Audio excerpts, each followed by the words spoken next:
Hello, everyone. It's really a pleasure to be here today with you, even if it's only virtually.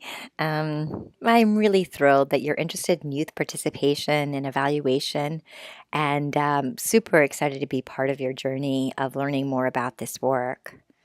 I thought I would kind of provide an introduction to youth participation from from my own personal story of how I got involved and why I believe this work is not only fundamental to youth development, but to social, cultural, and political development as well. So I want to really start by just sharing my personal journey. Um, as a young woman growing up in rural Florida in a really small fishing town, most adults would not have predicted that I would make it, that I would make it out of Inglis, which was a town I lived in, and that I would really make it as a professional. In their view, I really shouldn't be thriving now. I grew up with very few resources. No one in my family had ever gone to college before. I was a terrible student, in fact. I rarely even attended school, particularly high school. And I was much happier running around outside, being on boats, fishing, being outdoors, doing anything but being in school. I was also really good at socializing and developing my friend circle outside of the classroom. And as a young woman from the South in America, this really didn't concern anyone because the expectation for my life was very limited. The thought was that I would get married or become a waitress or perhaps a hairdresser. So, why did I need to go to school? Why did I need to be good at school? By my freshman year of high school, my parents had decided to get a divorce, and because neither were really in any condition to support me, I left home to live with my boyfriend. And then I came up with a really fantastic idea, an idea that only a young person could hatch on their own and implement without a lot of parental supervision. I was going to move to New York and become an actress. Of course, I had no training at all in the theater, or very little. I was committed to going nonetheless, and no one could really stop me, and really no one tried. So I moved to New York City in 1985 with $50 and a single suitcase, not much to my name. And here in New York, I continued to engage in cycle after cycle of abusive behavior with boyfriends and managers and agents. And really, this kind of relationship was comfortable for me. I understood that world well. I knew how to navigate it, and it was the only way I knew how to live. Looking back, I would guess that I had few social emotional skills, but I probably would have scored incredibly high on some sort of survivor measure. Um, but I also did something that turned out to be revolutionary and a turning point in my life. I joined a theater troupe where, for the first time in my life, I began to learn. But more than that, I began the process of transforming my life. In this environment, my acting coach and peers were relating to me as an actress, even when I had very few skills as an actress. They believed in me and saw me as who I was becoming rather than merely who I was. They demanded that I contribute to the theater group by constantly stretching myself and growing. They wanted me to explore my options, my life's paths, my history, and bring all of that to the table to create with. Here, I had to bring all my experiences to bear, the good, the bad, and the ugly, because these are the fuel for creative processes. They're not to be judged or to be ashamed of because they are the clay from which we were molding our theater pieces from. So I learned to be radically accepting of myself and others so that I could discover and so that we could collectively create together. Something began to change in me, something fundamental. I was reading Shakespeare and consuming classic literature like it was candy. I was going to the Museum of Modern Art and learning about art history and the creative process. I went to every Broadway show I could, particularly those that I could get into for free because my friends were bartending in the theater and I could get in as a trainee. And after years of waiting tables and working in the theater, I decided that I wanted to go back to school. I felt more confident in myself and as a learner, and I was really hungry to learn more. But I still felt really dumb, particularly when it came to academic institutions. Um, and as I started to fill out the college application, I just would get panicky and freeze up, and my hands would sweat, my heart would pound, and I just felt too stupid to apply.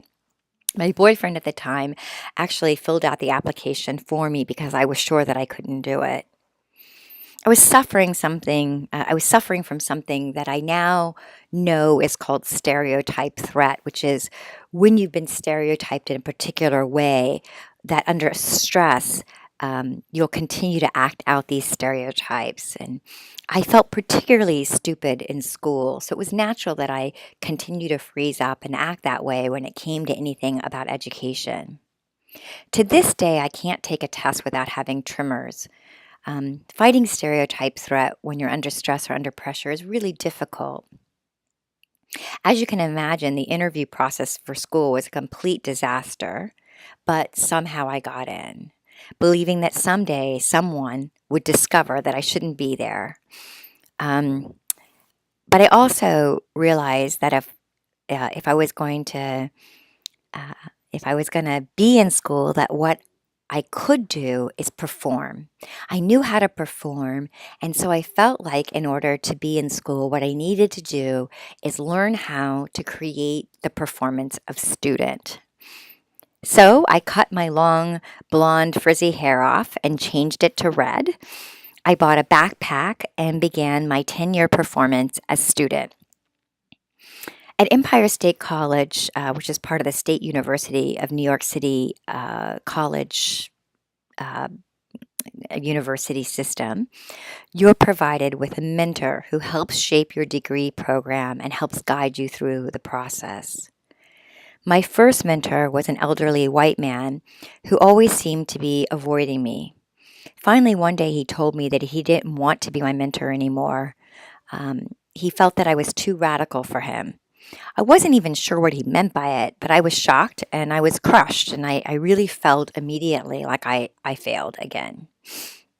He said that he was going to take me down the hall to meet a woman he described as a radical lesbian, where I would be more comfortable.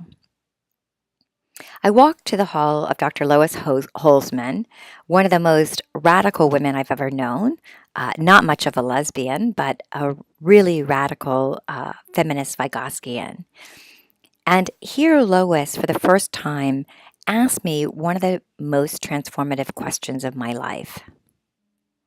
What do you want to learn? Nobody had ever asked me that question before. And I didn't see it as transformative at the time at all. In fact, I was confused and angry. And I shot back, what do you mean, what do I want to learn? Aren't you the professor? Isn't this a college? Aren't you supposed to tell me what I'm supposed to learn? She was patient but firm and told me that she was not going to tell me what I wanted to learn, but if I was interested, that we could discover it together. I didn't really believe her in that moment, but over the years, Lois encouraged me to try everything that I was interested in. Each time when I thought I failed, Lois would respond, "Great, that's one more thing we know you don't want to know. That's one more thing that we know that you don't want to do. We're narrowing it down." So courage is going from one failure to the other without losing enthusiasm. So Lois kept my enthusiasm up over time and really encouraged me to keep trying and keep testing the waters to see what it was that I wanted to do with my education. In this environment, I was able to create my own coursework with other like-minded peers to learn what we were interested in. I was developing really strong social skills. I was engaging in my own learning and feeling way more critically conscious. And I was I was developing my own voice and I was contributing. I was setting my own life course and my own goals. And I was developing social capital, adults and others in my life who could continue to support me. And I was developing a stronger sense of who I was in the world. And these are all skills that we now know as social and emotional learning. But through this participatory process, I was really growing socially and emotionally. And at some point, the question came to my mind, why was I able to learn in theater and in this context when I'd failed previously in school? Why was I now learning when I couldn't before? And this question really began my life journey to discover how to create environments that could ignite learning and development. I gravitated toward social cultural theories that challenged the wisdom of the day, which argued that development was something that just happened to you at various ages and ended after adolescence. Instead, social cultural theorists talked about development as something that you created through your interactions with your environment, socially, culturally, and politically. It's a participatory process, not an end state. I continued my studies toward my doctorate, and I began to understand that there are shockingly few environments that support young people to develop. I mean, don't get me wrong, we have a lot of institutions for learning, but for development, environments that support us to create and recreate ourselves and our environments, not as many as you'd think. Instead, we've been taught to adapt to the environments in which we live. We're expected to act out our prescribed societal roles rather than to recreate them. Young people in particular live their life in institutions that insist they behave and perform the roles that society has allotted them, such as student. Adults' negative perception of youth as incapable, dangerous, and generally problematic continue to restrict youth to their prescribed roles. I became passionate about creating these types of environments, participatory environments for children and youth. And I'm going to talk a little bit in the next segment about how you can engage in those kinds of activities yourself. So it's great to meet you, and we will talk again soon. Thank you so much.